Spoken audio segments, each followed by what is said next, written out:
Durante los siglos XVII y XVIII, el Caribe se transformó en el escenario de una historia real tan intensa que dio origen a mitos inmortales. La era de los verdaderos piratas del Caribe. En sus aguas surcaron figuras legendarias como Edward Teach, mejor conocido como Barba Negra, que con su barba encendida en mechas de azufre aterrorizaba a cualquier tripulación; Henry Morgan, el corsario galés que saqueó Panamá y terminó siendo gobernador de Jamaica; o Anne Bonny y Mary Read, dos mujeres que desafiaron las normas de su tiempo y combatieron con la misma ferocidad que cualquier hombre. En torno a ellos nacieron las leyendas de tesoros ocultos, mapas secretos y maldiciones que aún hoy alimentan la imaginación popular. Se dice que el botín de Barba Negra jamás fue encontrado, que los cofres de oro de Morgan reposan bajo las arenas de la costa hondureña y que los galeones españoles hundidos frente a las Bahamas aún guardan riquezas incalculables. El Caribe tras el descubrimiento de América. El arribo de Cristóbal Colón a las islas del Caribe en 1492 marcó un punto de inflexión en la historia mundial. A partir del momento en que la expedición española desembarcó en Guanajaní, el Mar Caribe dejó de ser una extensión desconocida del Océano Atlántico para convertirse en el centro logístico y estratégico del mayor imperio transoceánico de su tiempo. Las pequeñas islas pobladas por comunidades taínas y caribes se transformaron de manera repentina en piezas clave dentro de una red imperial destinada a extraer recursos, controlar rutas marítimas y asegurar el dominio político y religioso de la corona española sobre el Nuevo Mundo. La llegada de los europeos no solo trajo la colonización, sino también la necesidad de establecer un sistema que protegiera el flujo constante de riquezas hacia la península ibérica. El Caribe se convirtió en el punto de partida de esa empresa. Durante el primer viaje, Colón identificó en las islas caribeñas una posición estratégica por su ubicación geográfica. Servían como escala natural entre Europa y el continente recién descubierto. En sus siguientes expediciones fundó asentamientos como La Navidad en la Española y posteriormente Isabela, con el objetivo de establecer una presencia permanente que permitiera explorar el interior y organizar la extracción de oro. La Española se convirtió en el primer centro administrativo del Imperio Español en América, seguida poco después por Cuba, Puerto Rico y Jamaica. Desde estos puntos, los españoles comenzaron a mapear el Caribe, trazando rutas de navegación que unían las islas entre sí y conectaban el archipiélago con tierra firme y con los puertos atlánticos de Sevilla y Cádiz. El descubrimiento de oro en los ríos y montañas de la Española generó una fiebre de riqueza que atrajo colonos, soldados y funcionarios reales. Las primeras minas comenzaron a operar a gran escala, obligando a la corona a establecer un aparato burocrático para registrar el quinto real, el impuesto que obligaba a entregar el 20% de todo el metal extraído a la hacienda real. Cada barco que zarpaba desde el Caribe era inspeccionado cuidadosamente y obligado a declarar todo el cargamento. Sin embargo, la codicia de los colonos y funcionarios provocó el nacimiento de redes paralelas de contrabando, en las que parte del oro era escondido y enviado en rutas clandestinas. Estas actividades ilegales llamaron la atención de marinos franceses e ingleses, quienes comprendieron que el control del mar significaba el control de la riqueza. El Océano Caribe comenzó a llenarse de embarcaciones españolas que transportaban oro y provisiones entre las islas. Las primeras ciudades coloniales, como Santo Domingo y San Juan, se convirtieron en puertos desde donde zarpaban los navíos hacia la península. Estas ciudades pronto fueron fortificadas con murallas y cañones, ya que los rumores de incursiones enemigas comenzaron a circular pocos años después del descubrimiento. Francia, que no aceptaba las concesiones territoriales otorgadas por el Papa Alejandro VI a favor de España y Portugal, envió a marinos bretones a explorar el Caribe, oficialmente para comerciar, pero en la práctica para interceptar cargamentos de oro y esclavos indígenas. El establecimiento del sistema de flotas a comienzos del siglo XVI fue una respuesta directa a estas amenazas. España organizó sus rutas marítimas de manera rigurosa. Cada año, en fechas determinadas, una flota completa salía del puerto de Sevilla, cruzaba el Atlántico en convoy y se dispersaba en distintas direcciones al llegar al Caribe. De regreso, los barcos se agrupaban en La Habana para atravesar juntos el océano, protegidos por naves de guerra. Esta medida era necesaria, ya que las tormentas tropicales podían dispersar a los barcos y los ataques enemigos se habían hecho cada vez más frecuentes. El Mar Caribe había dejado de ser un espacio libre y se había convertido en un corredor controlado por el poder militar español. El creciente flujo de riquezas transformó la percepción del Caribe dentro de Europa. Los informes enviados a Madrid hablaban de minas de oro, plantaciones de azúcar, ganado y esclavos africanos que eran traídos masivamente para reemplazar a la población indígena, devastada por las enfermedades y el trabajo forzado. Cada barco que llegaba a España con oro o plata reforzaba el poder del imperio español, pero también aumentaba el resentimiento de otras potencias. Inglaterra, que atravesaba un período de consolidación monárquica bajo Enrique VIII y luego Isabel I, comenzó a observar con inquietud cómo su rival continental se enriquecía sin oposición. La rivalidad religiosa entre católicos y protestantes se trasladó al mar y el Caribe se convirtió en el escenario principal de esa lucha por la supremacía. Las rutas comerciales españolas atravesaban zonas de aguas poco profundas, islas inhabitadas y estrechos difíciles de navegar, lo que obligaba a los galeones a seguir trayectorias previsibles. Esto dio a los enemigos una ventaja. Bastaba conocer los vientos y las corrientes para interceptar a las flotas en su camino de regreso a Europa. Francia inició los primeros ataques organizados contra barcos españoles en la década de 1520, mientras que Inglaterra comenzó a financiar expediciones privadas a mediados del siglo XVI. El Caribe pasó a ser un mar vigilado por enemigos invisibles donde los barcos debían navegar en formación cerrada y bajo alerta constante. Las crónicas españolas de la época relatan enfrentamientos en aguas cercanas a Cuba, Puerto Rico y las Islas Bahamas, donde los atacantes desaparecían después de apoderarse del botín. El crecimiento del contrabando también debilitó el monopolio español.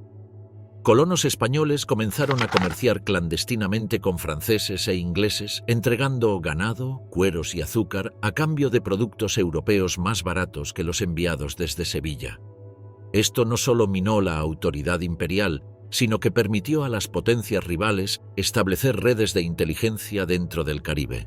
Cada puerto español se convirtió en un punto de observación para los enemigos que estudiaban sus defensas, sus rutas y sus tiempos de salida.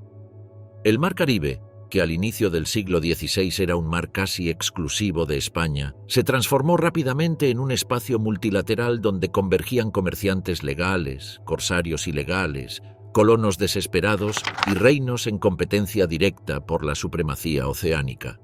Con la expansión hacia el continente, especialmente tras el descubrimiento de México por Hernán Cortés en 1519 y del Perú por Francisco Pizarro en 1537-1532, el Caribe se consolidó como el punto de conexión entre las riquezas continentales y los puertos de Europa. Todo debía pasar por ese mar. Las rutas desde Veracruz, Cartagena de Indias e incluso Portobelo convergían en La Habana, formando una arteria vital para el imperio. Pero esa misma previsibilidad transformó al Caribe en el escenario predilecto para la aparición de una nueva clase de enemigo que no luchaba por la gloria de una nación, sino por la captura directa del oro que corría entre las olas del Atlántico occidental. Nace la piratería. Los primeros ataques al imperio español. A comienzos del siglo XVI, mientras el Imperio Español consolidaba su dominio sobre el Caribe y establecía las primeras ciudades permanentes en La Española, Cuba y Puerto Rico, comenzaron a surgir informes alarmantes sobre naves extranjeras que merodeaban las rutas marítimas. Las primeras menciones oficiales de ataques piráticos datan de 1523, cuando embarcaciones procedentes de Francia fueron avistadas cerca de las costas de las Antillas, interceptando galeones cargados de oro procedente de las minas caribeñas. Estos hombres, carentes de uniforme y actuando sin autorización legal, atacaban con rapidez y desaparecían entre las aguas sin dejar rastro. No respondían a ninguna autoridad más que a su propia ambición. España denominó a estos agresores luteranos no solo por su origen francés, sino por representar un desafío herético al orden católico y monárquico que pretendía imponer en el Nuevo Mundo. Los piratas franceses, particularmente aquellos procedentes de Normandía y Bretaña, fueron los primeros enemigos marítimos sistemáticos contra el monopolio español. Aprovechaban el conocimiento de los vientos alisios y se colocaban estratégicamente en los accesos naturales al Caribe, esperando el paso de las naves que regresaban hacia Sevilla. Las crónicas coloniales relatan cómo pequeñas embarcaciones, llamadas pinazas y filibotes, se abalanzaban contra los barcos españoles más rezagados de la flota, obligándolos a rendirse bajo amenaza de muerte. A diferencia de los legítimos corsarios, estos piratas no portaban patente alguna y eran, por lo tanto, considerados enemigos de toda nación. Sin embargo, sus ataques coincidían con los intereses políticos de Francia, que no solo toleraba su existencia, sino que en algunos casos los abastecía de armas y provisiones. Uno de los primeros ataques documentados ocurrió frente a la isla de San Juan en 1528, cuando un grupo de piratas franceses capturó un navío cargado con oro destinado a la corona. El botín fue trasladado a puertos clandestinos en la costa atlántica de Francia, donde se vendió ilegalmente en los mercados locales. Este hecho alarmó a la Casa de Contratación en Sevilla, que advirtió al rey Carlos I sobre la creciente amenaza en el Atlántico. La respuesta fue inmediata. España ordenó la construcción de navíos de guerra más veloces, la fortificación de La Habana y la implementación del sistema de convoyes. Pero estas medidas no lograron disuadir a los piratas, que no necesitaban enfrentarse a flotas completas para obtener ganancias, sino atacar objetivos aislados, moviéndose siempre en las sombras. El auge de la piratería se vio favorecido por el debilitamiento temporal de la presencia española en el Caribe. Muchas de sus naves fueron destinadas a apoyar las campañas continentales de Carlos V contra Francia y el Sacro Imperio Romano Germánico. Esto dejó desprotegidas las rutas comerciales de las Antillas, que se convirtieron en el blanco predilecto de los piratas. La captura de embarcaciones no era su único objetivo. Algunos piratas comenzaron a desembarcar en puertos y ciudades costeras, saqueando almacenes y tomando prisioneros. Las aldeas indígenas y los asentamientos españoles fueron atacados en La Española y Cuba, generando una sensación de inseguridad constante entre los colonos. Uno de los episodios más significativos ocurrió en 1537, cuando el pirata francés François Leclerc, apodado Pata de Palo debido a una prótesis de madera, encabezó una expedición que saqueó la ciudad de Santiago de Cuba. Sus hombres incendiaron edificios gubernamentales, robaron el oro almacenado en la tesorería y exigieron un rescate para evitar la destrucción total de la ciudad. Este ataque marcó un antes y un después en la historia del Caribe, ya que demostró que incluso los asentamientos fortificados podían caer ante una flota pirata bien organizada. España respondió enviando más tropas y creando milicias locales, pero el daño ya estaba hecho. El mito de la invulnerabilidad española se había quebrado. Los ataques al Imperio Español continuaron en aumento durante las décadas de 1540 y 1550. Las islas menores del Caribe, como Guadalupe y Martinica, comenzaron a ser utilizadas por piratas como puntos de reabastecimiento. Aunque oficialmente pertenecían al dominio español según los tratados internacionales, en la práctica eran territorios sin presencia militar permanente, lo que permitía a los piratas utilizarlos como refugios temporales. Desde allí reparaban sus embarcaciones, almacenaban su botín y planificaban nuevas incursiones. La selva tropical ofrecía escondites naturales casi impenetrables, mientras que los arrecifes y cayos protegían a los piratas de los grandes galeones españoles que tenían demasiada profundidad de calado para navegar en aguas poco profundas. El fenómeno pirático adquirió una nueva dimensión cuando algunos marinos ingleses comenzaron a imitar a los franceses. Inglaterra, envuelta en su propio proceso de ruptura con la Iglesia católica y rivalidad con España, permitió de forma tácita que sus navegantes atacaran barcos españoles, aunque aún no existía una guerra declarada. Los piratas ingleses comenzaron a operar en las Bahamas y en el Canal de Yucatán, destruyendo pesquerías, robando esclavos indígenas y apoderándose de cargamentos de oro. Estos primeros ataques no tenían aún el respaldo explícito de la corona inglesa, pero sentaron las bases para la posterior transformación de la piratería en un arma política. A medida que los ataques se intensificaban, el Mar Caribe se convirtió en una zona de guerra no oficial. Las autoridades españolas comenzaron a emitir informes secretos describiendo al Caribe como un mar inquieto, infestado de enemigos sin nombre. Las salidas de los galeones hacia España debían retrasarse constantemente debido a la necesidad de escoltas adicionales. Los colonos comenzaron a construir torres de vigilancia costera, mientras que los gobernadores españoles solicitaban más cañones, más soldados y más barcos.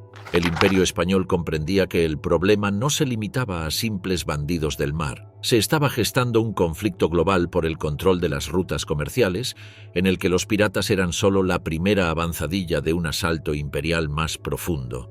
En 1559, las autoridades españolas reportaron que los ataques piratas habían alcanzado incluso las costas de la península ibérica, con incursiones frente a Cádiz y Galicia. Los piratas ya no eran un fenómeno exclusivamente americano, sino parte de un sistema de guerra económica promovido en la sombra por potencias rivales.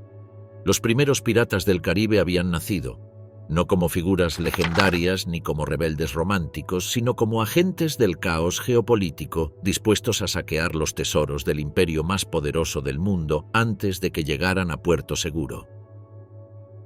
El surgimiento de los corsarios con patente real. El tránsito del siglo XVI hacia el XVII marcó un giro decisivo en la historia del Caribe.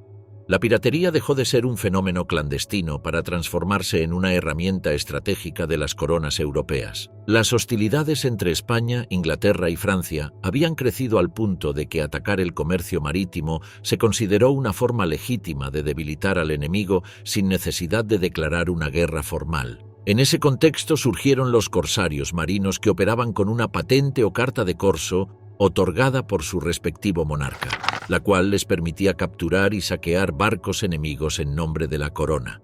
Esta nueva figura difería del pirata común no en sus métodos, sino en su estatus legal.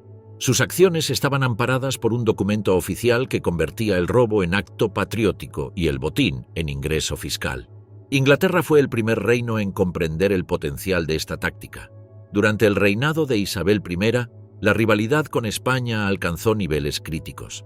La reforma protestante había fracturado el equilibrio religioso en Europa y la riqueza americana que llegaba a Sevilla financiaba los ejércitos de Felipe II. Ante esta amenaza, la monarquía inglesa decidió responder no con un ejército terrestre, sino con una guerra de corso. La reina comenzó a emitir patentes secretas a capitanes experimentados, autorizándolos a capturar barcos españoles. Estos documentos estipulaban que una parte del botín sería entregada a la corona, mientras que el resto se repartiría entre el capitán y su tripulación. Así surgieron figuras como John Hawkins y Francis Drake, quienes se convirtieron en los primeros corsarios ingleses de renombre. Francis Drake realizó su primera incursión en el Caribe en 1572 con el objetivo de atacar los puertos españoles desde los cuales partían los tesoros. Desembarcó en nombre de Dios en la costa del Istmo de Panamá y aunque no logró capturar el oro directamente, descubrió la existencia de las mulas cargueras que transportaban plata desde el interior del continente hacia el Caribe. Drake organizó emboscadas en los caminos, interceptando caravanas terrestres, un método que ningún pirata anterior había empleado. Sus operaciones demostraron que el control del Caribe no solo dependía del mar, sino también de las rutas terrestres que alimentaban los puertos. En 1573 logró robar parte del tesoro en el llamado Camino Real de Cruces, retirándose posteriormente a Inglaterra, donde fue recibido como héroe nacional. Francia, por su parte, había sido pionera en el uso de corsarios en el Atlántico Norte, especialmente en la región de Terranova y el Canal de la Mancha. A mediados del siglo XVI comenzó a aplicarlo en el Caribe, otorgando patentes a marinos que operaban desde las Antillas Menores. Jacques de Sores fue uno de los primeros corsarios franceses que actuó con patente real. En 1555 atacó y saqueó La Habana, apoderándose de sus tesoros y quemando la ciudad. Su ataque demostró la vulnerabilidad de las principales plazas españolas y obligó a la corona a construir fortificaciones permanentes en los puertos más importantes del Caribe, marcando el inicio de una carrera armamentística que se prolongaría por décadas. Las patentes de corso no solo legitimaban el saqueo, sino que también creaban una nueva economía basada en el botín. Los puertos de Inglaterra y Francia se transformaron en centros donde se vendían mercancías capturadas en el Caribe. Las ciudades portuarias comenzaron a enriquecerse con los tributos pagados por los corsarios, quienes a su vez financiaban nuevas expediciones. Esta piratería legalizada permitió a los reinos europeos desafiar el monopolio comercial español sin enfrentarse directamente a su poderosa armada. Los corsarios se convirtieron así en instrumentos de una guerra encubierta financiada mediante la apropiación de riqueza ajena. El surgimiento de los corsarios coincidió con el declive gradual del poder naval español. A finales del siglo XVI, España se encontraba exhausta por las guerras en Flandes y la lucha contra el Imperio Otomano. La construcción de la Armada Invencible para invadir Inglaterra en 1588 había agotado las arcas del imperio. Al fallar la invasión, muchos de los barcos españoles fueron destruidos o dispersados.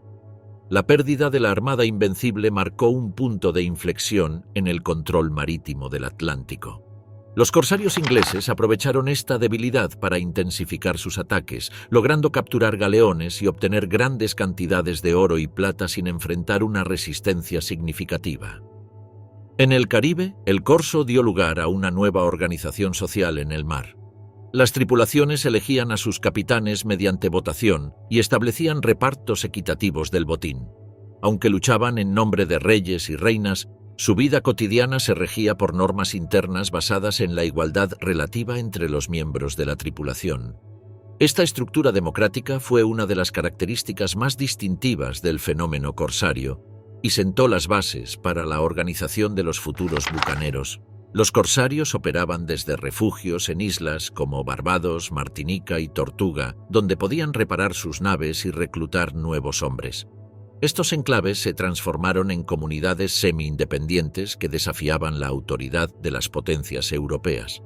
La legalidad del corso no evitaba que los corsarios fueran considerados piratas por sus enemigos. Para España no había diferencia entre un pirata y un corsario. Ambos eran saqueadores que atacaban sus barcos y ciudades. El gobierno español emitió órdenes de captura contra figuras como Francis Drake y Jacques de Sores, declarando que si eran apresados, debían ser ejecutados como criminales. Sin embargo, las coronas europeas continuaron apoyándolos, otorgándoles refugio y protección legal en sus puertos. La piratería se transformó así en un conflicto geopolítico en el que cada ataque formaba parte de una estrategia mayor para debilitar la hegemonía española. La expansión del corso atrajo a marinos de todas las clases sociales: nobles arruinados, campesinos sin tierra, artesanos, esclavos fugitivos y aventureros sin patria. Se unieron a las tripulaciones corsarias con la esperanza de obtener riquezas que no podrían alcanzar por otros medios. Las expediciones fueron haciéndose más audaces, atacando no solo barcos aislados, sino también puertos fortificados. En 1586, Francis Drake lideró un ataque contra Santo Domingo y Cartagena de Indias, capturando ambas ciudades temporalmente y exigiendo rescates en oro y plata para evitar su destrucción. Estos golpes demostraron que ni siquiera los centros más importantes del poder colonial español estaban a salvo. El surgimiento del corso no fue un fenómeno marginal, sino el resultado directo de un nuevo orden mundial en el que el océano se había convertido en el principal campo de batalla económico. Las potencias europeas comprendieron que dominar el mar significaba dominar el comercio, y que dominar el comercio significaba controlar el futuro político del mundo. Bajo ese entendimiento, los corsarios se convirtieron en herramientas estratégicas, financiadas por monarcas y protegidas por leyes nacionales, que transformaron al Caribe en el escenario más disputado del planeta en el siglo XVII. El declive español y el vacío de poder en el Caribe. A comienzos del siglo XVII, el Imperio español enfrentaba un desgaste estructural que debilitó su presencia en el Caribe. Las guerras constantes en Europa contra Inglaterra, Francia y los Países Bajos agotaron los recursos financieros de la corona, que se vio obligada a declarar varias bancarrotas a lo largo del siglo. Las vastas riquezas provenientes de América ya no bastaban para sostener la maquinaria militar del imperio, y gran parte del oro y la plata enviados desde el Nuevo Mundo era utilizado de inmediato para pagar deudas con banqueros extranjeros. Las defensas marítimas comenzaron a deteriorarse, los barcos envejecían sin ser reemplazados y las guarniciones coloniales carecían de soldados suficientes. Este debilitamiento militar se reflejó directamente en el Caribe, donde las rutas comerciales españolas se volvieron vulnerables a los ataques extranjeros. Mientras España perdía poder, Inglaterra, Francia y los Países Bajos consolidaban su fuerza naval y su ambición colonial. Inglaterra había superado la amenaza de la Armada Invencible en 1588 y emergía como la nueva potencia marítima del Atlántico. Francia, tras los conflictos religiosos internos, unificó su reino bajo Enrique IV y estableció una política expansionista basada en el comercio transoceánico. Los Países Bajos, recién independizados de España, se convirtieron en un centro financiero y naval de primer orden, con una flota mercante que superaba en número a la española. Estas potencias observaron que el Caribe era el punto débil del Imperio hispano, un lugar estratégico donde se concentraba la riqueza sin la protección adecuada. La pérdida de control territorial fue progresiva. A finales del siglo XVI, los españoles dominaban la mayoría de las islas del Caribe, pero muchas permanecían deshabitadas o con una presencia mínima. La corona había priorizado la conquista del continente, especialmente México y Perú, descuidando las pequeñas islas antillanas. Esto permitió que colonos ingleses, franceses y holandeses se establecieran en islas como Barbados, San Cristóbal, Guadalupe y Martinica, fundando plantaciones y puertos fortificados. Los españoles no contaban con los medios para desalojar a estos ocupantes extranjeros, lo que significó una pérdida gradual del control del Caribe. La economía del imperio también entró en crisis. La plata americana provocó una inflación descontrolada en Europa, reduciendo el valor del metal y elevando los precios de los bienes. Mientras tanto, el contrabando se propagó a lo largo de todo el Caribe. Los colonos españoles comenzaron a comerciar clandestinamente con ingleses y franceses, obteniendo productos manufacturados a menor precio que los enviados desde Sevilla. Este comercio ilegal debilitó todavía más la autoridad española, pues redujo los ingresos de la Hacienda Real y permitió a las potencias rivales establecer redes económicas dentro de los territorios españoles. El Caribe se convirtió en un tablero de poder disputado por múltiples actores. A medida que la presencia española disminuía, los corsarios comenzaron a ocupar el espacio marítimo con mayor libertad. Las islas deshabitadas ofrecían refugios naturales, donde se reparaban barcos, se almacenaba el botín y se organizaban nuevas expediciones. Islas como Tortuga, situada al norte de la Española, se transformaron en bases piratas bajo control de marinos franceses que operaban sin órdenes directas del rey, pero con la tácita aprobación de las autoridades coloniales francesas. Los ingleses hicieron lo mismo en las Bahamas, mientras que los holandeses utilizaron Curazao y Aruba como centros de contrabando. El deterioro de la Armada española fue un factor determinante. A lo largo de la primera mitad del siglo XVII, España perdió numerosas embarcaciones por tormentas, ataques enemigos y naufragios. La falta de recursos impidió su reemplazo. Las flotas de Indias seguían zarpando hacia el Caribe para recoger las riquezas del continente, pero cada vez contaban con menos escoltas. Los piratas, conscientes de esta debilidad, comenzaron a interceptar los barcos en puntos estratégicos como el Canal de Bahama y el Paso de los Vientos. La previsibilidad de las rutas y la disminución de la protección naval hicieron del Caribe un escenario ideal para el saqueo sistemático. El declive político del imperio se hizo evidente tras la muerte de Felipe II en 1598. Sus sucesores carecieron de la misma visión estratégica y no fueron capaces de mantener el control sobre los vastos dominios coloniales. La Guerra de los 30 Años, que comenzó en 1618, consumió los recursos restantes de la monarquía, que se vio obligada a retirar tropas del Caribe para destinarlas a los frentes europeos. Esta redistribución dejó puertos caribeños con guarniciones mínimas, lo que permitió a los enemigos ocupar enclaves claves sin resistencia significativa. La creación de compañías comerciales privadas por parte de Inglaterra y los Países Bajos formalizó la expansión colonial y convirtió el saqueo de las riquezas españolas en una empresa de Estado. El debilitamiento español no solo se reflejó en el mar, sino también en tierra firme. Las ciudades coloniales comenzaron a sufrir escasez de alimentos, armas y municiones. El envío de refuerzos desde la península se volvió esporádico, y muchas defensas costeras quedaron abandonadas. En 1628, El corsario neerlandés Piet Hein capturó la flota de plata española en la bahía de Matanzas, Cuba, apoderándose de todo el tesoro que se dirigía a Sevilla. Este golpe devastador demostró al mundo que el imperio ya no podía garantizar la seguridad de sus rutas marítimas. El oro del Caribe, en lugar de enriquecer a España, comenzó a financiar a sus enemigos. La reacción española fue limitada. Aunque intentó reforzar las fortificaciones de puertos clave como Cartagena de Indias, San Juan de Puerto Rico y La Habana, carecía de los medios para proteger todas las islas. Muchas quedaron abandonadas o con una presencia simbólica. El Caribe dejó de ser un mar exclusivamente español para convertirse en un territorio compartido entre múltiples potencias. La debilidad del imperio abrió un vacío de poder que fue llenado rápidamente por piratas, corsarios y colonos extranjeros que establecieron nuevas formas de gobierno basadas en la ley del mar y el reparto del botín. El declive español no significó un retiro inmediato, sino una transición gradual hacia un nuevo orden en el que Inglaterra, Francia y los Países Bajos disputarían el control del comercio atlántico.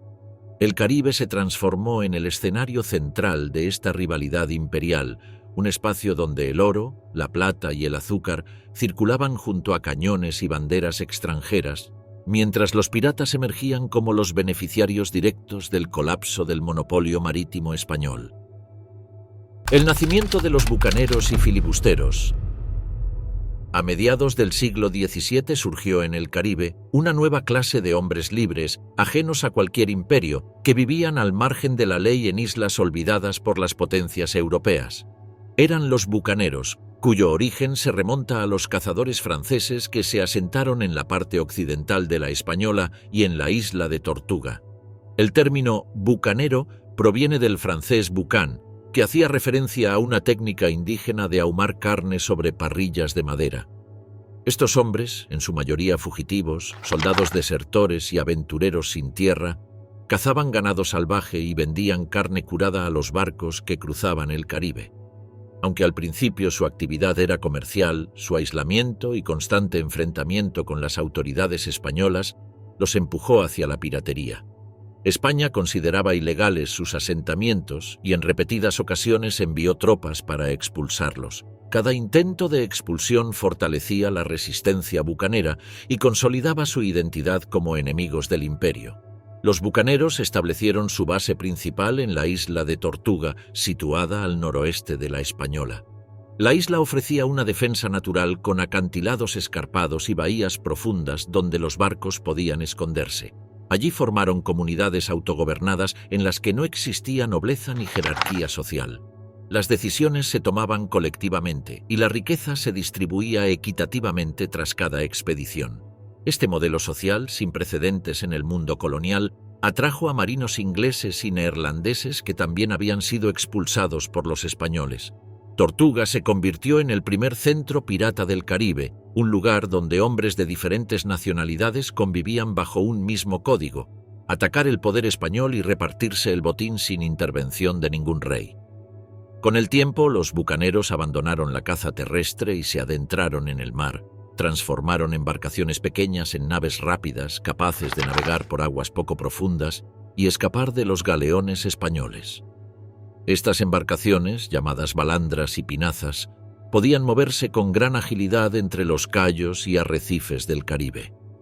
Los bucaneros comenzaron a interceptar barcos mercantes, capturando cargamentos de azúcar, tabaco, cuero y, ocasionalmente, plata y oro. Al carecer de puerto oficial donde vender su botín, establecían acuerdos secretos con comerciantes franceses e ingleses que acudían a las costas de Tortuga a intercambiar armas y pólvora por mercancías robadas. Esta red comercial semiclandestina permitió a los bucaneros prosperar y financiar expediciones cada vez más audaces. La figura del filibustero surgió como evolución del bucanero marino. A diferencia del bucanero, que podía combinar la caza con la piratería, el filibustero era exclusivamente un pirata naval. Su nombre proviene del holandés vrijbuiter, que significa ladrón libre, término que fue adoptado por los franceses como flibustier. Los filibusteros operaban en barcos especializados para el combate, armados con cañones ligeros y tripulados por marinos experimentados. Su objetivo principal era capturar galeones españoles en alta mar. Estos ataques requerían disciplina, organización y tácticas sofisticadas, como acercarse con el viento a favor, atacar por la popa para evitar los cañones frontales y abordar utilizando ganchos y redes. A diferencia del pirata común, el filibustero no actuaba por impulso, sino que planificaba cuidadosamente sus ataques. Las rutas del tesoro español se convirtieron en el escenario principal de sus incursiones. Desde las bocas del Orinoco hasta el canal de Yucatán, los filibusteros establecían puntos de observación para detectar el paso de los galeones. Utilizaban vigías apostados en lo alto de colinas o árboles, quienes encendían señales de fuego cuando avistaban velas españolas. De esta manera, los barcos filibusteros podían interceptar a sus objetivos antes de que alcanzaran los puertos fortificados. En algunos casos, los filibusteros no atacaban directamente en el mar, sino que desembarcaban en la costa y tomaban las ciudades desde tierra firme. Uno de los primeros ataques de este tipo fue el saqueo de la ciudad de Campeche, en la península de Yucatán, llevado a cabo por filibusteros franceses en 1633. El crecimiento de las actividades bucaneras atrajo la atención de Inglaterra y Francia, que vieron en ellos un instrumento útil para debilitar a España. Ambos reinos comenzaron a otorgar patentes de corso a estos marinos independientes, convirtiéndolos en corsarios bajo protección real. Sin embargo, los bucaneros mantuvieron su estilo de vida autónomo, aceptando la patente solo cuando les convenía. Esta ambigüedad les permitió moverse entre la legalidad y la ilegalidad, actuando a veces como corsarios oficiales y otras como piratas sin bandera. Las autoridades coloniales españolas se enfrentaron a un enemigo difícil de combatir, pues un día operaba con autorización real y Las repúblicas piratas se convirtieron en un fenómeno único en la historia colonial. Eran comunidades sin nobleza ni propiedad privada, donde cada miembro de la tripulación tenía derecho al voto y al botín.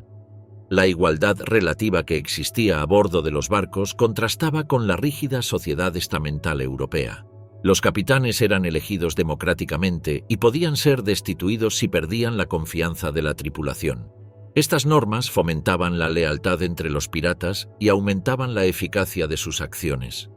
La vida en el mar estaba regida por códigos estrictos que prohibían el robo entre compañeros, establecían compensaciones económicas por heridas y castigaban severamente la cobardía en combate. El auge de Port Royal y Nassau, paraísos sin ley. A mediados del siglo XVII, el Caribe entró en una nueva era dominada por dos nombres que se convirtieron en sinónimo de abundancia, pecado y poder: Port Royal y Nassau. Mientras España intentaba mantener su tambaleante dominio, Inglaterra y Francia consolidaban su presencia en las Antillas, alentando a los corsarios y bucaneros que, tras décadas de asaltos, necesitaban un lugar donde comerciar, reparar sus barcos y gastar sus fortunas. Esos lugares surgieron en islas que antes habían sido secundarias, pero que ahora se transformaron en los verdaderos corazones de la piratería. Port Royal, en Jamaica, y Nassau, en las Bahamas, se convirtieron en repúblicas sin ley donde la moral y la autoridad se diluían entre el ron, el oro y el estruendo de los cañones. Cuando Inglaterra arrebató Jamaica a España en 1655, el mar Caribe cambió de dueño. La conquista, dirigida por el almirante William Penn y el general Robert Venables, formaba parte de la llamada Western Design, el ambicioso plan de Oliver Cromwell para socavar el poder español en el Nuevo Mundo. Al descubrir que Jamaica ofrecía bahías profundas, abundante madera y una posición estratégica entre las rutas del tesoro, los ingleses la transformaron en su base principal de operaciones. En el extremo sur de la isla, sobre una lengua de arena que dividía la laguna del mar abierto, se levantó un puerto llamado Port Royal. Lo que comenzó como un asentamiento militar se convirtió, en cuestión de años, en la ciudad más rica del hemisferio occidental. Port Royal creció al ritmo del contrabando y la piratería. Los gobernadores ingleses comprendieron rápidamente que la mejor defensa contra España era permitir que los corsarios atacaran sus flotas. A cambio de un impuesto sobre el botín, los piratas recibían refugio, reparaciones y mercados donde vender su saqueo. La ciudad se llenó de tabernas, almacenes y burdeles, y su población, de apenas unos centenares de habitantes en la década de 1660, superó los 6.000 apenas 20 años después. La proporción de hombres por mujeres era de 10-1, y el sonido de los martillos en los astilleros se mezclaba con los gritos de los jugadores de dados y los pregones de los vendedores de ron. Cada día atracaban navíos procedentes de Tortuga, Barbados, Martinica o las Bahamas, trayendo mercancías robadas y marineros en busca de aventura. Las tabernas eran el centro de la vida portuaria. Allí se pactaban alianzas, se dividían botines y se contrataban tripulaciones. Los nombres de Henry Morgan, Christopher Minks y Edward Mansvelt comenzaron a resonar entre el humo y las copas. Morgan, de origen galés, llegó a Port Royal como corsario con patente inglesa y rápidamente ascendió hasta convertirse en su figura más influyente. Bajo su mando, los corsarios de Jamaica emprendieron campañas espectaculares contra los puertos españoles de Centroamérica. Portobelo, Maracaibo y Panamá fueron saqueados entre 1668 y 1671. Cada expedición enriquecía a la ciudad, que se transformó en un emporio donde el oro español era cambiado por bienes europeos. Los comerciantes londinenses comenzaron a financiar indirectamente las incursiones, conscientes de que Port Royal ofrecía beneficios más rápidos que cualquier colonia agrícola. La riqueza transformó el paisaje. En la década de 1670, Port Royal contaba con calles empedradas, almacenes de ladrillo, iglesias anglicanas y mansiones de 2 pisos que miraban al mar. El puerto podía albergar más de 200 embarcaciones y su mercado de esclavos se convirtió en uno de los más activos del Caribe. Sin embargo, la prosperidad tenía un precio. La ciudad era conocida por su corrupción y desenfreno. Los cronistas ingleses la describían como la Sodoma del Nuevo Mundo. Los gobernadores toleraban el vicio porque alimentaba la economía. Los impuestos sobre el ron y los burdeles financiaban las fortificaciones y la administración colonial. Cada taberna tenía su propio notario improvisado que registraba contratos de tripulación y reparto de botín, lo que convertía a la anarquía en sistema. El poder de Port Royal se basaba en una red comercial compleja. Los piratas traían a la ciudad cargamentos de oro, plata, cacao, azúcar y telas, mientras que los mercaderes europeos les vendían pólvora, armas, velas, cuerdas y provisiones. Todo lo que España intentaba monopolizar pasaba por Port Royal. Las casas de cambio aceptaban monedas de todas las naciones y los lingotes se fundían en platerías locales para borrar su origen. Las transacciones eran tan constantes que el valor de la libra esterlina se mantenía artificialmente alto frente al resto de las colonias inglesas. La ciudad se había convertido en una bolsa pirata, un mercado negro internacional amparado por la propia corona. Con el Tratado de Madrid de 1670, España e Inglaterra firmaron la paz y reconocieron mutuamente sus dominios en el Caribe. Pero en Port Royal nadie obedeció las órdenes de detener los ataques. Los corsarios simplemente cambiaron sus objetivos. Algunos comenzaron a saquear barcos franceses y holandeses, mientras otros continuaron atacando a los españoles alegando represalias por viejas ofensas. El gobernador Thomas Modiford fingía desconocer estas expediciones, aunque él mismo invertía en ellas. En la práctica, Port Royal funcionaba como una ciudad-estado autónoma, con leyes propias y una economía basada en el saqueo. Las autoridades inglesas en Londres se beneficiaban indirectamente de sus riquezas y ninguno de sus funcionarios deseaba intervenir en un sistema tan rentable. La vida cotidiana en Port Royal oscilaba entre la abundancia y la violencia. Los marineros desembarcaban con bolsillos llenos de oro y los vaciaban en una sola noche. Las peleas en las tabernas eran constantes y los duelos a espada se resolvían en medio de la calle. Los jueces locales, sobornados o intimidados, rara vez dictaban sentencias. Los bucaneros retirados abrían negocios o compraban casas, mezclándose con comerciantes y oficiales. Se hablaban al menos 5 idiomas y las iglesias competían con los burdeles en número y afluencia. Port Royal era el espejo del mundo pirata, caótica, cosmopolita y extraordinariamente rica. Mientras tanto, en el norte del Caribe, otro puerto comenzaba a seguir un camino similar. Nassau, en la isla de Nueva Providencia, perteneciente al archipiélago de las Bahamas, era un enclave modesto fundado por los ingleses en 1656. Su bahía protegida y su proximidad a las rutas del Estrecho de Florida la convertían en un punto estratégico para vigilar las flotas españolas que zarpaban de La Habana. Durante décadas, Nassau fue poco más que un puerto de pesca, pero a finales del siglo XVII empezó a atraer a piratas y desertores que huían de la competencia en Port Royal. Cuando Jamaica comenzó a imponer controles más severos sobre la piratería, Nassau se transformó en su sucesora natural. El puerto de Nassau ofrecía lo que Port Royal ya no podía garantizar: libertad total. No existía un gobernador fuerte ni una guarnición permanente. Los piratas desembarcaban y reparaban sus naves sin pagar impuestos, intercambiando mercancías directamente con los comerciantes locales. El pequeño poblado se fue poblando de cabañas, tabernas y almacenes improvisados. Los corsarios lo llamaban el refugio de los hermanos del mar. A diferencia de Port Royal, donde el oro circulaba en monedas, en Nassau la economía se basaba en el trueque. Ron por municiones, telas por azúcar, armas por esclavos. Esta informalidad atrajo a tripulaciones mixtas procedentes de toda Europa y de África, creando una comunidad pirata multirracial y multilingüe que no reconocía ninguna bandera. Los informes enviados desde La Habana y Cartagena advertían que Nassau se estaba convirtiendo en un foco de corrupción y peligro. Los piratas utilizaban la isla como base para atacar tanto a barcos españoles como franceses e ingleses sin distinción. Los botines eran vendidos a mercaderes de Boston, Charleston y Providence, quienes a su vez los revendían en Europa. La ruta del contrabando se había institucionalizado. En apenas 2 décadas, las Bahamas pasaron de ser un conjunto de islas olvidadas a un centro neurálgico del comercio ilegal atlántico.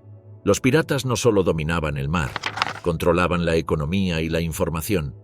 Cada barco que zarpaba desde Nassau llevaba noticias de las flotas, de los movimientos militares y de las riquezas que viajaban hacia España. El auge simultáneo de Port Royal y Nassau representó el punto culminante de la influencia pirata en el Caribe.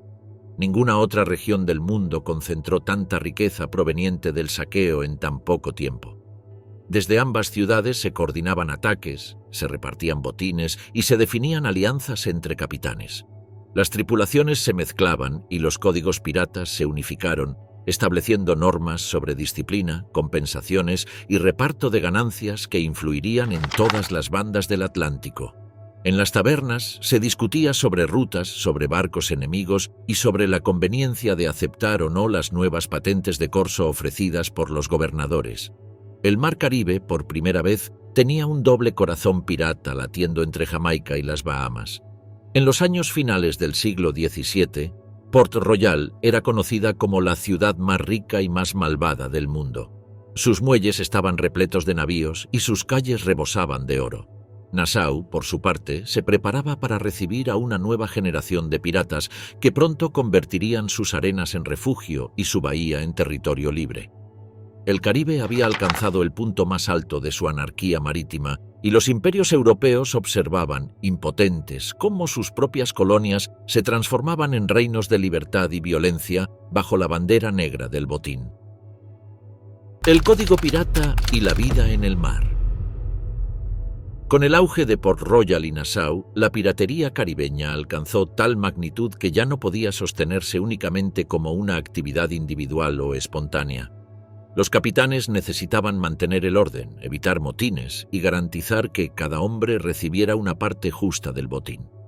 De esa necesidad surgió el Código Pirata, también llamado Artículos de Acuerdo, un conjunto de normas redactadas y firmadas por toda la tripulación antes de emprender un viaje. Este código no provenía de ninguna ley europea ni de mandato real. Era creado por los propios piratas y tenía fuerza vinculante a bordo. Quien lo violaba enfrentaba castigos que iban desde la pérdida de su parte del botín hasta la muerte. El código variaba de barco en barco, pero casi todos contenían disposiciones sobre el reparto del botín. El capitán recibía entre 1 y 2 porciones completas, el contramaestre 1,5, y el resto de los hombres una parte igual. Los cirujanos, artesanos y pilotos podían recibir fracciones adicionales debido a su importancia técnica. El objetivo era evitar desigualdades extremas como las que existían en las marinas regulares de Inglaterra o España, donde los marineros recibían salarios miserables mientras los oficiales se enriquecían. Entre los piratas, el reparto equitativo fomentaba la lealtad, ya que cada tripulante sabía que luchaba por una recompensa tangible. Otra cláusula fundamental del código se refería a la elección del capitán.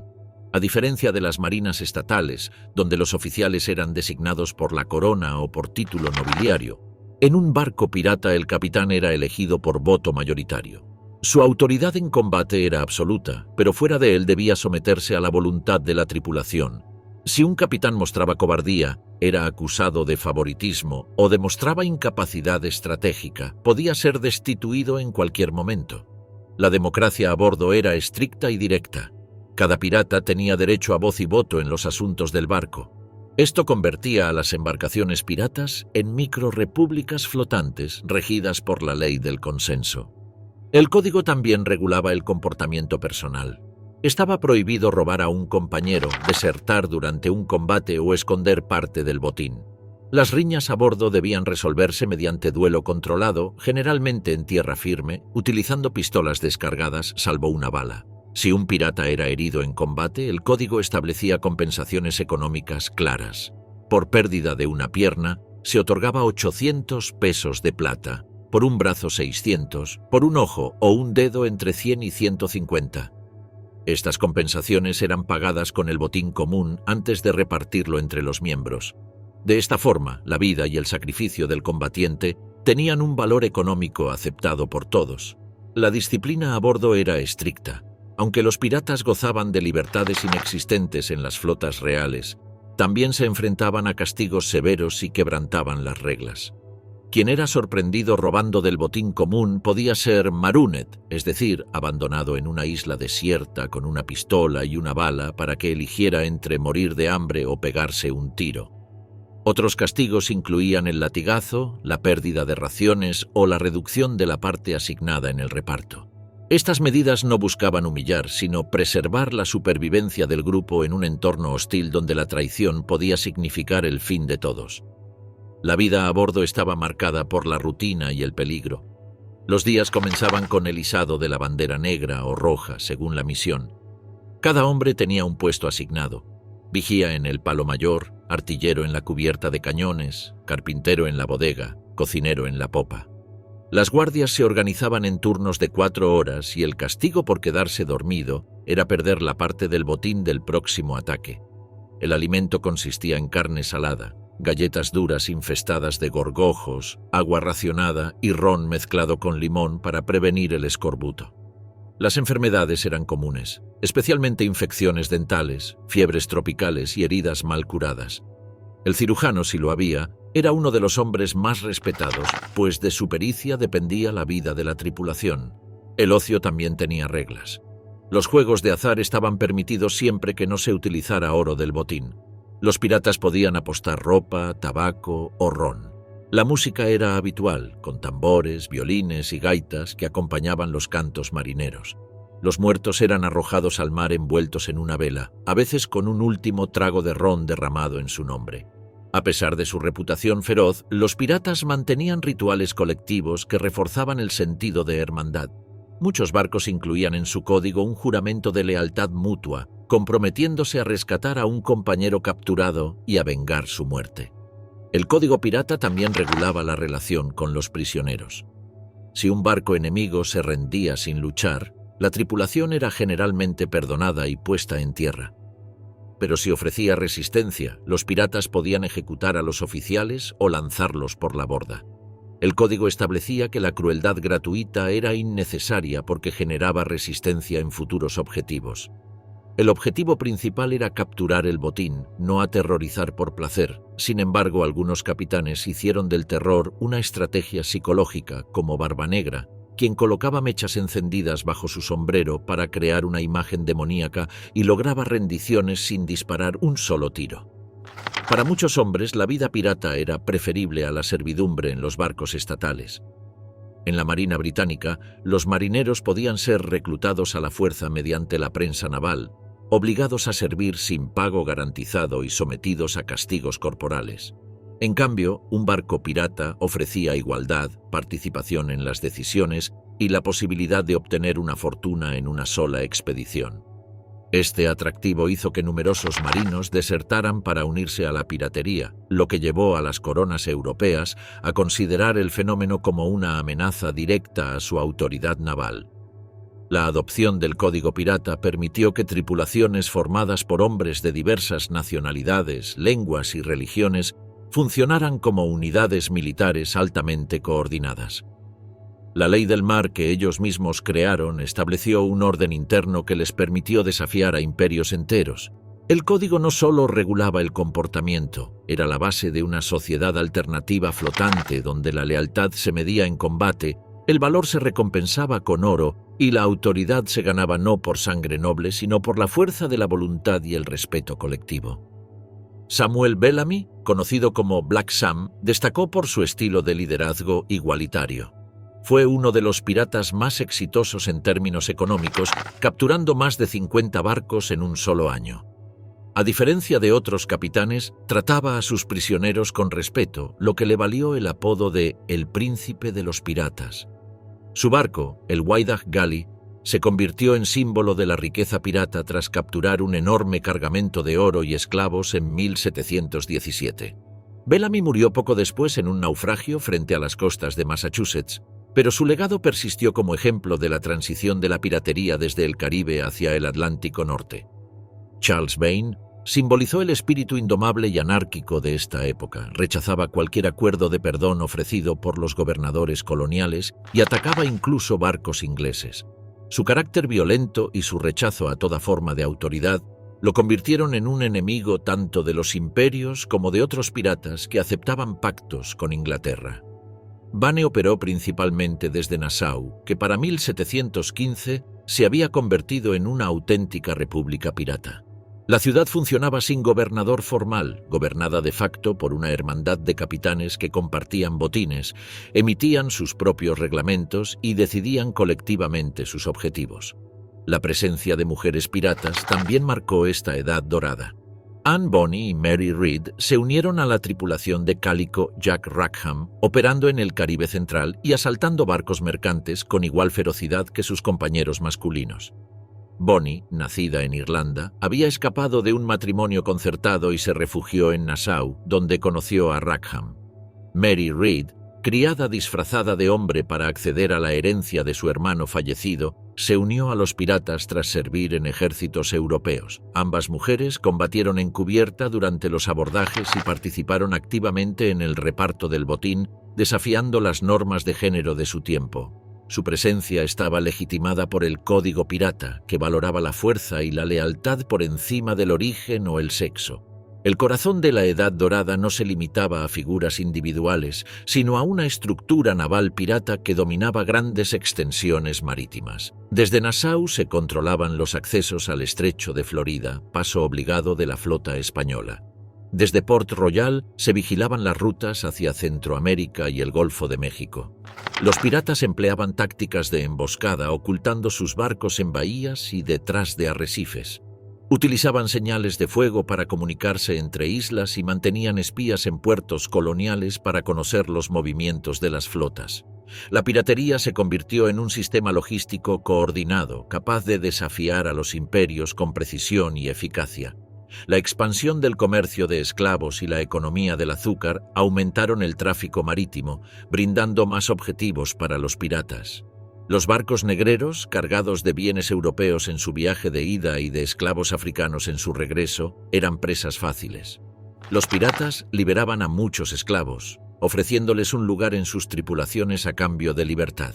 Esto dio lugar a comunidades piratas multirraciales, donde hombres de Europa, África y América compartían el mismo código de leyes. En algunos barcos, más de la mitad de la tripulación estaba compuesta por esclavos fugitivos. La Edad Dorada de la piratería alcanzó su apogeo entre 1715 y 1720, cuando se calcula que más de 2000 piratas operaban en el Caribe, el Atlántico Norte y la costa africana. Sus símbolos se hicieron omnipresentes: la bandera negra con calavera y tibias cruzadas, conocida como Jolly Roger, ondeaba como declaración de guerra total. La piratería dejó de ser una actividad clandestina para convertirse en una amenaza internacional que alteraba el equilibrio económico de los imperios europeos. Londres, París y Madrid comenzaron a reconocer que los piratas ya no eran simples delincuentes, sino una forma alternativa de poder naval capaz de bloquear rutas comerciales, capturar riquezas imperiales y desafiar la autoridad de los reyes en alta mar. Fue en ese momento, cuando los piratas dominaban el Caribe con total impunidad, que las potencias decidieron pasar de la tolerancia a la persecución activa, marcando el inicio de una ofensiva que cambiaría para siempre el destino del Mar Caribe. La Edad Dorada de la piratería. La segunda mitad del siglo XVII abrió un periodo sin precedentes en la historia del Caribe. La Edad Dorada de la piratería. Fue una época en la que el mar dejó de pertenecer a los imperios y pasó, por un breve momento, a estar dominado por hombres sin bandera. Los nombres de Henry Morgan, Barba Negra, Charles Vane, Samuel Bellamy, Calico Jack, Anne Bonny y Mary Read se convirtieron en símbolos de poder naval alternativo, ajeno a las jerarquías europeas. Sus barcos, rápidos y armados con cañones ligeros, interceptaban galeones españoles, holandeses e ingleses por igual. Mientras los imperios agotaban sus recursos en guerras continentales, los piratas aprovechaban el vacío de poder para construir una red transnacional que controló las rutas principales del comercio atlántico entre 1650 y 1730. Henry Morgan fue una de las figuras más temidas del inicio de esta era. Desde su base en Port Royal, lideró expediciones contra Panamá, Maracaibo y Portobelo, ciudades clave del Imperio Español en tierra firme. Cada ataque incrementaba su fortuna y prestigio, atrayendo a cientos de hombres a su servicio. Su saqueo de Panamá en 1671, ejecutado con una flota de bucaneros de múltiples nacionalidades, demostró que los piratas podían asaltar no solo barcos, sino ciudades enteras. El botín obtenido fue tan grande que el precio del oro en Port Royal colapsó temporalmente por exceso de oferta. Morgan fue arrestado y llevado a Londres para ser juzgado, pero lejos de ser condenado, fue nombrado caballero y posteriormente gobernador de Jamaica, un ejemplo del uso pragmático que Inglaterra hacía de la piratería como instrumento geopolítico. Tras Morgan, surgió una generación distinta, menos vinculada a los reinos europeos y más inclinada a vivir fuera de cualquier ley. Entre ellos destacó Edward Teach, conocido como Barba Negra. Su imponente figura, envuelta en mechas encendidas, se convirtió en leyenda en 1717, cuando capturó el barco francés La Concorde y lo transformó en su navío insignia, rebautizándolo como Queen Anne's Revenge. Con más de 40 cañones, era uno de los barcos piratas más poderosos jamás construidos. Barba Negra no buscaba tanto el enfrentamiento directo como el terror psicológico. Se colocaba mechas humeantes bajo su sombrero para crear la imagen de un demonio surgido del infierno. Su presencia bastaba para que muchas tripulaciones se rindieran sin disparar un solo tiro. Operó principalmente en las Bahamas y la costa atlántica de Norteamérica, imponiendo bloqueos y cobrando peajes a los barcos mercantes. Las grandes batallas y saqueos históricos. La mencionada Edad Dorada de la piratería alcanzó su máxima expresión a través de una serie de batallas y saqueos que sacudieron los cimientos del poder colonial en el Caribe. Las ciudades costeras, antaño seguras bajo el estandarte del Imperio Español, se convirtieron en escenarios de asaltos violentos dirigidos por capitanes que buscaban no solo el botín, sino el control estratégico de puertos y rutas marítimas. Estos ataques no eran actos de vandalismo improvisado. Muchas veces involucraban flotas enteras, alianzas entre piratas de distintas nacionalidades y una logística militar que rivalizaba con la de los propios ejércitos imperiales. La primera gran ofensiva que marcó el inicio de esta era fue el asalto a Portobelo en 1668, dirigido por Henry Morgan. Portobelo, ubicado en la costa panameña, era uno de los principales centros de almacenamiento de plata proveniente del Virreinato del Perú. Para tomar la ciudad, Morgan reunió a cerca de 500 bucaneros y navegó desde Port Royal, Jamaica. Utilizó embarcaciones ligeras que se internaron sigilosamente en la bahía durante la noche. Las defensas españolas, confiadas en la fortaleza natural del puerto, fueron rápidamente superadas. Morgan capturó la ciudad y exigió un rescate de 100.000 pesos para evitar su destrucción. Durante días, los piratas saquearon iglesias, almacenes y casas de comerciantes. Este ataque demostró que incluso las plazas más fortificadas del imperio podían caer ante una fuerza pirata organizada. 3 años después, Morgan dirigió su ofensiva más audaz: el saqueo de la ciudad de Panamá en 1671. Con más de 1.200 hombres, cruzó el istmo desde la costa caribeña, enfrentándose a tropas españolas en el camino. La batalla culminó con la toma de la ciudad, que fue incendiada durante el enfrentamiento. El botín incluyó oro, plata, perlas y mercancías exóticas provenientes del Pacífico. La magnitud del ataque conmocionó a Europa. Panamá era considerada la joya del imperio en tierra firme, y su caída marcó el apogeo de los bucaneros como fuerza militar. El incendio de la ciudad obligó a las autoridades españolas a trasladar la capital a un nuevo emplazamiento, Panamá la Nueva, más alejado de la costa. Otro de los saqueos más significativos ocurrió en Maracaibo y Gibraltar, en el lago de Maracaibo, en 1669. Morgan y sus hombres se enfrentaron a una flotilla española que intentó bloquear su salida del lago. Utilizando barcos incendiarios y tácticas de engaño, los piratas destruyeron los navíos españoles uno por uno. Las crónicas relatan que los cañones de los bucaneros disparaban metralla hecha con clavos, cadenas y trozos de metal, causando estragos entre las tripulaciones enemigas. Morgan escapó con un botín considerable, y su nombre se convirtió en símbolo de invencibilidad en el Caribe. No solo España sufrió estos ataques. En 1683, el pirata francés Lawrence de Graaf lideró el saqueo de Veracruz, el principal puerto del Virreinato de Nueva España. Con una flotilla de 5 barcos, engañó a las defensas españolas haciéndose pasar por una flota mercante. Una vez dentro del puerto, lanzó un ataque repentino y capturó la ciudad en pocas horas. Los habitantes fueron tomados como rehenes mientras los piratas vaciaban los almacenes reales. Este ataque, en el corazón del Golfo de México, evidenció que los piratas podían actuar con precisión quirúrgica incluso en territorios densamente protegidos. Otro momento clave fue la batalla de Ocracoke en 1718, donde el legendario Barba Negra encontró su final. Tras bloquear el puerto de Charleston y capturar varios barcos, Barba Negra fue perseguido por una flotilla enviada por el gobernador de Virginia. La batalla final se libró cuerpo a cuerpo sobre la cubierta del Queen Anne's Revenge. Barba Negra recibió múltiples disparos y heridas de espada antes de caer. Su muerte marcó un punto de inflexión simbólico. Los gobiernos coloniales estaban comenzando a tomar medidas directas para eliminar la amenaza pirata. La ciudad de Nassau, en las Bahamas, también fue escenario de enfrentamientos decisivos. A comienzos del siglo XVIII, Nassau se había convertido en una república pirata donde hombres como Charles Vane, Calico Jack y Benjamin Hornigold controlaban la bahía sin interferencia estatal. En 1718, el capitán Woodes Rogers fue enviado por Inglaterra como gobernador real, con la misión de restaurar el orden. Rogers ofreció perdón a los piratas que se rindieran voluntariamente, pero Vane rechazó la oferta y lideró una resistencia armada. Nassau fue sitiada y, tras varios enfrentamientos, los piratas comenzaron a huir hacia el norte de Florida y el Océano Índico, marcando el inicio del declive de este refugio pirata. Entre los enfrentamientos entre piratas destaca el conflicto entre Charles Vane y Samuel Bellamy. Ambos competían por el control de Nassau y por la captura de los barcos más lucrativos.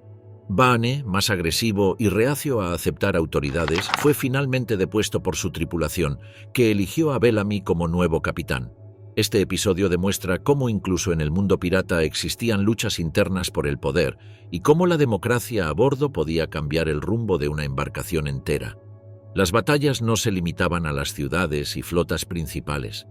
En el Caribe, pequeños puertos como Campeche, Trujillo y St. Augustine fueron saqueados repetidamente. Los piratas empleaban tácticas de terror para provocar rendiciones rápidas, ondeaban la bandera roja, señal de que no habría piedad, o la negra, señal de que se ofrecería una oportunidad de rendición. Estas banderas, cargadas de simbolismo, eran armas psicológicas que causaban pánico entre las tripulaciones enemigas.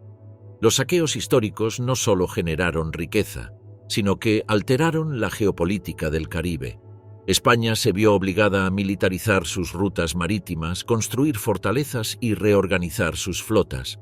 Francia e Inglaterra comenzaron a reconsiderar su apoyo tácito a los piratas, conscientes de que ya no eran herramientas de guerra, sino amenazas para su propio comercio. El Caribe vivía un momento de máxima tensión, donde cada puerto, cada isla y cada estrecho podía convertirse en escenario de una nueva invasión pirata en cualquier momento del año. Las potencias europeas contra los piratas.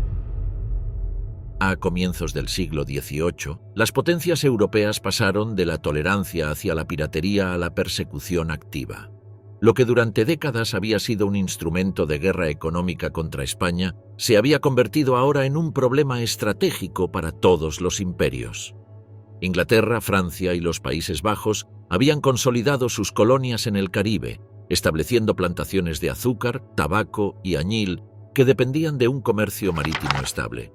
Los mismos piratas que antes atacaban galeones españoles comenzaron a interceptar barcos ingleses y franceses, afectando directamente a las economías que los habían alimentado. En 1713, el Tratado de Utrecht puso fin a la Guerra de Sucesión Española. Por primera vez, Inglaterra obtuvo el derecho oficial de comerciar legalmente en el Caribe español mediante el asiento de negros, controlando el comercio de esclavos en América. La piratería ya no era útil, interfería con un comercio lícito que generaba enormes beneficios. Los gobernadores coloniales recibieron órdenes directas de capturar a los piratas y ejecutar a sus líderes. La época de los corsarios con patente llegaba a su fin. Las cartas de corso fueron revocadas y los antiguos aliados del poder imperial quedaron fuera de la ley. Inglaterra fue la primera en actuar. En 1718 envió al capitán Woodes Rogers a Nassau como gobernador real con la misión de pacificar las Bahamas. Rogers ofreció perdón a los piratas que se entregaran voluntariamente, pero declaró traidores a quienes persistieran en el saqueo.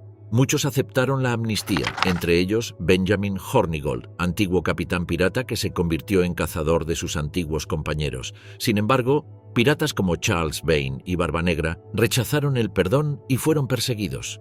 Vane fue capturado y ahorcado en Jamaica, mientras que Barbanegra cayó en combate frente a las costas de Carolina del Norte en 1718, tras una batalla sangrienta contra barcos enviados por el gobernador Alexander Spotswood. Paralelamente, Francia también suprimió la piratería. Los puertos de Martinica y Guadalupe, que otrora habían sido refugios seguros, comenzaron a rechazar a los piratas y entregarlos a las autoridades. En el Caribe español, la Inquisición ordenó castigos ejemplares contra cualquier colaborador de piratas y se intensificaron los patrullajes navales desde Veracruz, Cartagena de Indias y La Habana. La construcción de fortalezas como el Castillo de San Felipe en Cartagena y el Morro en La Habana tenía un propósito claro: impedir que los piratas encontraran una base desde la cual atacar los convoyes del tesoro. Los juicios y ejecuciones públicas se convirtieron en un espectáculo destinado a disuadir a posibles reclutas. Las horcas se alzaron en Port Royal, Charleston y Boston. Los cuerpos de los piratas eran exhibidos en jaulas de hierro a lo largo de las costas como advertencia. Las antiguas repúblicas piratas fueron disueltas. Nassau pasó a convertirse en base naval inglesa. Jamaica fue transformada en centro comercial del Imperio Británico. Las rutas marítimas comenzaron a ser escoltadas permanentemente. La edad dorada de la piratería entraba en su ocaso bajo la presión combinada de los ejércitos coloniales y la diplomacia imperial. El fin de la Edad Dorada. Entre 1718 y 1730, la piratería en el Caribe pasó de su máximo esplendor a su virtual desaparición como fuerza organizada. El impacto de la presión militar conjunta de Inglaterra, Francia y España fue devastador para las tripulaciones que operaban desde Nassau, Port Royal y Tortuga. Las rutas comerciales fueron fortificadas, los navíos mercantes viajaban escoltados por fragatas de guerra y los puertos comenzaron a rechazar o denunciar a los barcos piratas. Las propias colonias que habían prosperado gracias al contrabando se transformaron en bases del orden imperial. La caída de los principales capitanes marcó el comienzo del fin. Barbanegra murió en 1718. Charles Vane fue capturado en 1719 y ahorcado en Jamaica. Calico Jack Rackham fue apresado en 1720 y ejecutado en Port Royal junto a la mayoría de su tripulación. Anne Bonny y Mary Read fueron detenidas también, pero se salvaron momentáneamente alegando estar embarazadas. Mary moriría en prisión poco después, mientras que el destino final de Anne se perdió en los registros coloniales. Samuel Bellamy había muerto ya en 1717 tras el naufragio del Whydah Galley. En pocos años, los nombres más temidos del Caribe desaparecieron de los mares. La disolución de Nassau como república pirata fue decisiva. Con la llegada del gobernador Woodes Rogers, la isla fue transformada en una base naval británica. Rogers utilizó antiguos piratas como cazadores de los que quedaban activos. Entre 1718 y 1725, más de 200 piratas fueron capturados y ejecutados en el Atlántico Occidental. Los que lograron escapar migraron hacia otros territorios, como la costa africana, Madagascar y el Océano Índico, donde se esperaba encontrar nuevos objetivos. Sin embargo, el mismo proceso de represión se repetiría allí. La globalización del comercio marítimo había hecho que la piratería dejara de ser un asunto local para convertirse en un enemigo internacional. España, al sentir que el peligro pirata disminuía, reforzó su sistema de flotas. La construcción de navíos de guerra en La Habana y Veracruz, sumada a la creación de una ruta más segura a través del Canal de Bahama, dificultó aún más la labor pirata. Al mismo tiempo, la presencia del ejército imperial en tierra firme impidió que los piratas pudieran capturar ciudades costeras como lo habían hecho en el siglo anterior. Port Royal, devastada por un terremoto en 1692 y luego por huracanes e incendios, perdió su papel central. La ciudad fue parcialmente abandonada y reemplazada por Kingston, una colonia comercial controlada por Inglaterra y cerrada a la piratería. Para 1730, la piratería organizada había prácticamente desaparecido del Caribe. Los pocos capitanes que continuaron activos lo hicieron en pequeñas embarcaciones, evitando grandes enfrentamientos. El mar, que alguna vez estuvo dominado por banderas negras, comenzó a ser patrullado por las armadas imperiales. La transición del Caribe pirata al Caribe colonial estaba completa, y las antiguas repúblicas del botín dejaron paso a un nuevo orden económico basado en el comercio de esclavos, el azúcar y el tabaco. El mito del tesoro enterrado. Con el colapso de la piratería en el Caribe y la ejecución o desaparición de sus principales figuras, comenzó a surgir un nuevo fenómeno que trascendía los hechos históricos: el nacimiento del mito pirata. Aunque los bucaneros y corsarios habían operado bajo reglas estrictas y rara vez enterraban sus riquezas, la imaginación popular transformó la realidad en leyenda. Crónicas exageradas, relatos de marinos y panfletos impresos en Londres y Ámsterdam comenzaron a afirmar que muchos piratas, antes de ser capturados, ocultaron sus tesoros en islas desiertas, cuevas marinas y playas remotas del Caribe. Estas historias, amplificadas por la cultura oral, dieron origen a una de las fantasías más persistentes de la historia marítima: el tesoro enterrado esperando ser encontrado.